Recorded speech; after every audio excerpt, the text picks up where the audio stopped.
Let's start with a story that absolutely changed medical science forever, but it came at a profound, and I mean profound, human cost.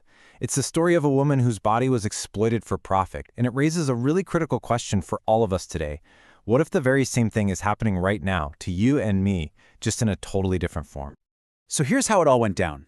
Back in 1951, Henrietta Lacks's cells were taken from her without her consent. These cells, they became immortal. They were the key to the polio vaccine, to treatments for cancer, for HIV, just world-changing stuff. But for 24 years, her own family had absolutely no idea. And it took over 70 years for them to get even a little bit of justice. And you know, the family's attorney, Ben Crump, he really hit the nail on the head. He said the exploitation of Henrietta Lacks represents the unfortunately common struggle experienced by Black people throughout U.S. history. And that's the key right there. This isn't some isolated incident. It's part of this long, painful history where medical progress and a lot of corporate profit has been literally built on the suffering of Black communities, usually with zero recognition and certainly no compensation. Now, it's so easy to look at this and think, okay, that's a terrible story from the past, a wrong that's been sort of righted. But what if the thinking behind what happened to Henrietta Lacks never actually went away? What if that exact same pattern is playing out right now, just with a new digital twist? So yeah, let's just dive right into that. What if her cells are now our data?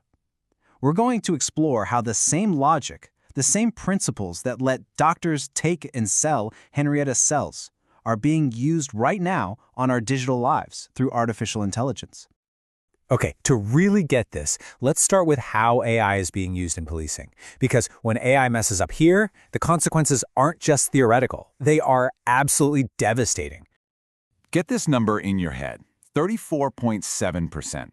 That comes from a huge MIT study, and it's the error rate for facial recognition tech when it's trying to identify darker-skinned women, almost 35%.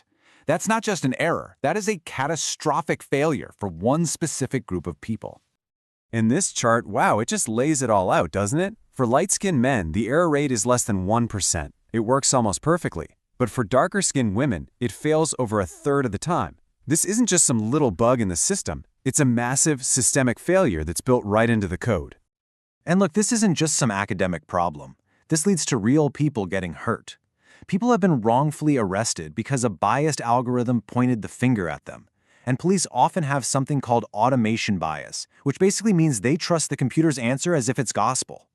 This gets even worse because surveillance cameras are way more common in Black and brown neighborhoods, and the mugshot databases used to train the AI are already full of Black faces, creating this dangerous, vicious cycle of surveillance and arrest. Okay, now let's see how this exact same broken logic pops up in another area where the stakes are literally life and death, our health, because it's deeply, deeply embedded in the algorithms used in hospitals all over the country. I know, it's pretty shocking to read, but it's true. One study found that a major algorithm used to figure out who gets extra medical care was consistently picking healthier white patients over sicker Black patients. Why? Because it was trained on how much money was spent on patients in the past, and historically, less money is spent on Black patients. So the AI just assumed they needed less care, even when they were much, much sicker. And a recent study from Cedars-Sinai gives us another really chilling example. Researchers gave an AI identical patient files for different psychiatric conditions. The only thing they changed was the patient's perceived race. And the results? Well, when the patient was implied to be Black, the AI recommended totally different and often way less helpful treatments. It left out medication for ADHD, suggested guardianship for depression. It's just incredible. And, you know, this bias is often there from the very start. The data that we're using to train these incredibly powerful systems, it isn't even close to representing the whole country. I mean, think about it. When most of your data comes from just a few big coastal states, how can that AI possibly understand the health needs of someone living in, say, rural Alabama? It can't. So let's talk about how we talk about AI ethics. With all these life-or-death issues on the cable, wrongful arrests, unequal healthcare, you'd think that's what everyone would be screaming about, right? Well, the answer is a bit more complicated.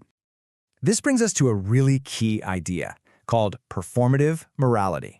Basically, it's when public outrage gets laser-focused on symbolic issues, like protecting the soul of art, while the much more serious structural harm being done to real vulnerable people is met with, well, kind of a shrug.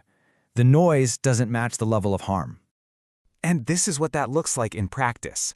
We hear this constant, loud, passionate debate about AI's threat to artists and creative fields, and that's a valid conversation. But what about the proven threat to human life and liberty? The wrongful arrests, the biased healthcare, the hiring tools that discriminate. Where's the screaming about that? It's comparatively quiet. This selective focus isn't an accident. It actually helps hide a much bigger story. So let's pull all these threads together. Let's trace the unbroken line that runs from a hospital room in the 1950s straight to the servers that run our world today. The model, it's shockingly consistent. It starts with Henrietta Lacks's actual biological cells. Then it evolves. You get companies like 23andMe who turn your DNA into a product, getting your consent with one quick click on a long legal form nobody reads. And that brings us to today, mass data scraping. Your photos, your posts, your comments, your entire digital life, just vacuumed up to train AI models, usually without you having any idea it's even happening. So here's the bottom line. It doesn't matter if it's biological material from a century ago or digital data from this morning. The playbook has not changed one bit. It's a pattern of taking something valuable without real consent, making a fortune from it without paying the source, and causing terrible harm with zero accountability. So in a very real way, we are all Henrietta Lacks now. Our data, the very essence of our digital selves, is being taken and used in ways we can't control and don't even fully understand. The first and most important step is just seeing this pattern for what it is. The next bigger question is, what are we going to do about it? We'll dig into that fight, the fight for our digital rights, new laws, and real strategies for change, in Part 2.